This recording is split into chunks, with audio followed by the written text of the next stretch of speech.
kahit gaano ta kaingat magmaneho. Pero grabe ito makadumi sa sarili nitong katawan. Kita mo naman, pati small intestine, hatay at balon-balunan ay pinupuno nito ng putek. Abay, parang walang solusyon na yan, paregoy. Pero ito, ang promising na bili ko online. Napakabait pa ni seller dahil nagbigay siya ng blinking lights na pwedeng i-charge sa ating cellphone charger. Subukan natin ikapit yan mamaya dahil plug and play lang naman.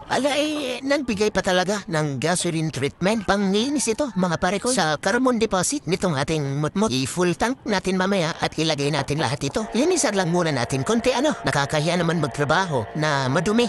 Alright, so ito na nga. At tol, ay wala ka namang ibang gagawin dyan, kundi tanggalin ang tornilyong ito at saka ito, pangalawang tornilyo. Bali, ganun na lang talaga kasimple, mga parekoy. Pagkatapos, ipatong mo na lang at higpitan ulit ang mga tornilyo. Boom! Tapos na. Ito na yung dulo at hindi na dito sa loob.